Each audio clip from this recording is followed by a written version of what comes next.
These guys are trying to carry on the legacy of Charlie Kirk by going onto college campuses, but this one goes horribly wrong. The entire system is for everybody, anybody who's an American citizen. So you feel like there's nothing, so you feel like everybody is equal. Yeah. And those are violent messages that they had.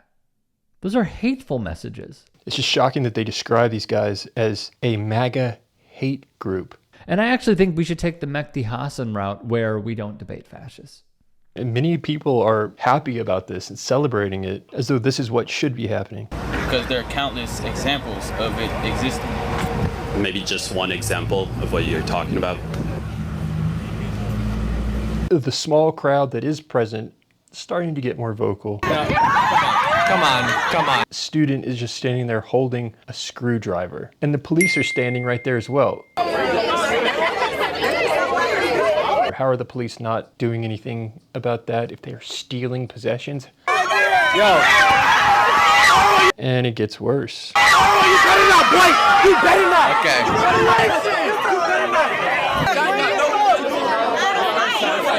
Bring the sign back. I mean, this is scary stuff. They're probably, it's just not possible to talk to them. We just have to get out of here. You guys didn't make shit. You guys touch children. You guys fuck. Showing them the door. They're framing it as though, well, they were in the wrong, so they were escorted away. Civilly escorted away.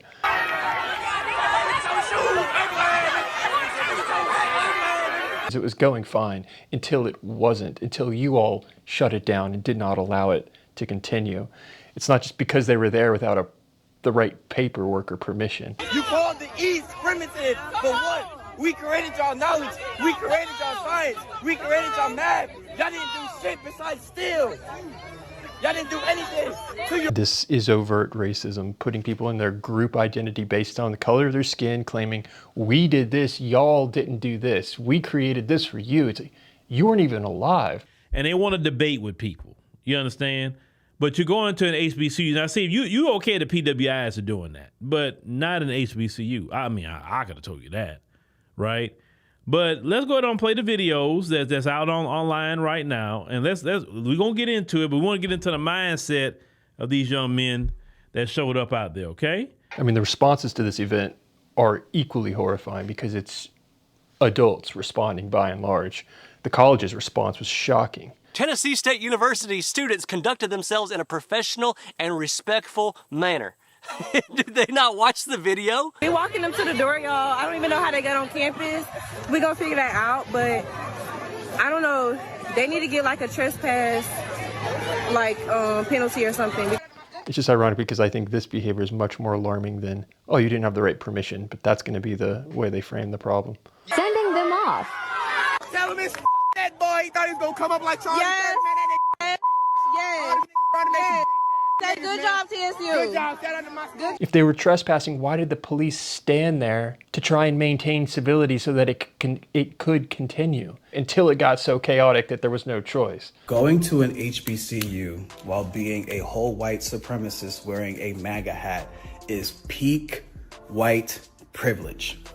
Peak white privilege. Just by being on campus wearing a MAGA hat, you are a white supremacist. This kind of lazy thinking leads to escalated conflict and tragedy.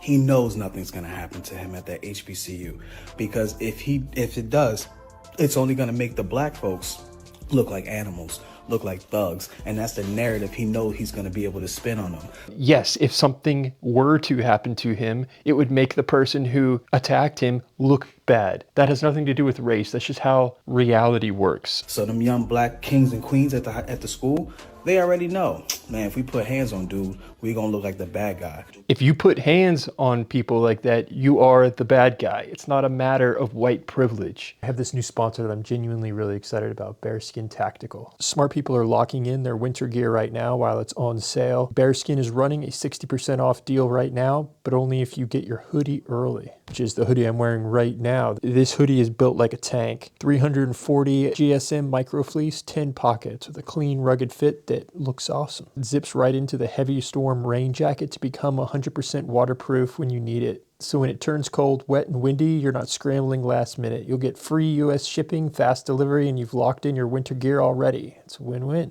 Do yourself a favor, text the word Warren to 36912 to lock in your 60% off. Again, text Warren to 36912. You'll get a link sent straight to your phone so you can check it out later if you're busy right now. Don't wait till you're freezing to realize your hoodie sucks. Get a bearskin now while it's 60% off. Text Warren to 36912. No matter what we do, we're going to look like the bad guy. That is peak white privilege.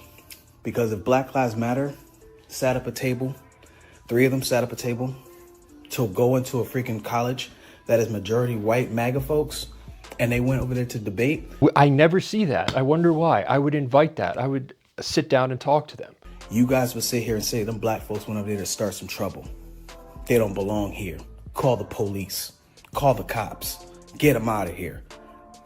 This is what we mean by white privilege, bro. Keep in mind, this is a college funded by taxpayer dollars. Let's look at their graduation rate, right? The 4-year graduation rate in 2023 to 2024 for all first-time, full-time freshmen, 15%. 15%. Why is our tax money going to this? There's a real conversation to be had there. Folks that went there to basically harass and wreak havoc on that campus are none short of just vile. This system can't be ignored. Like, we can't just say it does not exist because there are countless examples of it existing. Maybe just one example of what you're talking about. I mean, I would argue the opposite. These are children. These are students that are seeking higher education. What are you doing? They're not children. They're over 18. This is part of the problem. Treating them as though they're too fragile to be able to engage in conversations like this. These are young adults. They can vote. They can be drafted. They can drive cars at high speed down the highway next to families. Now, this is the kind of energy that I like to see, because you're showing up to an HBCU campus unprovoked for absolutely no reason but to antagonize black people. And this is how you dismiss and shut down conversation. No, you're just here to antagonize it. And here's the thing. The antagonistic behavior towards black people has continued to increase since Charlie Kirk's death. Where's the evidence for this? This video seems to indicate the exact opposite. We just minding our business, our black ass business. But to try to trespass on somebody's campus to promote what you know is directly in opposition of said campus is egregious. That's really interesting. What do you mean that that is in direct contradiction to what you know is the ideology of that campus? How can that campus have a set way of thinking? And I personally feel like they should have been arrested. Well, there goes free speech. Just arrest them. You know, what TSU has done, as far as I can tell, is perfectly legitimate. There are different rules for different places. It's not a question of the rules or whether the college's decision was legitimate. It's how it was done and the behavior that they tolerate. You know, in a university, I think particularly in the aftermath of Charlie Kirk, there are some genuine security issues, not just for people on campus, but for people who might be coming in. TSU says students conducted themselves professionally and respectfully. Because many of these colleges that are tax funded, the public can walk on certain areas of them. What's the difference? 3 guys sit down essentially in lawn chairs to talk. This was not just political expression, but an intentional effort to antagonize, disrupt, and instill fear in a space meant to be safe and supportive for black students. They added, "We are both infuriated and alarmed that groups like Fearless Debates are targeting HBCUs in 2025 with rhetoric that echoes a long history of exclusion, racism, and systemic oppression." Because that's what the exact debate is dismantling that lie right there. So you can see why they don't want the debate to occur. Meanwhile, TSU's Counseling Center says their doors are open, staff's ready to talk if anyone might need support. The college is worried about those students being traumatized from this.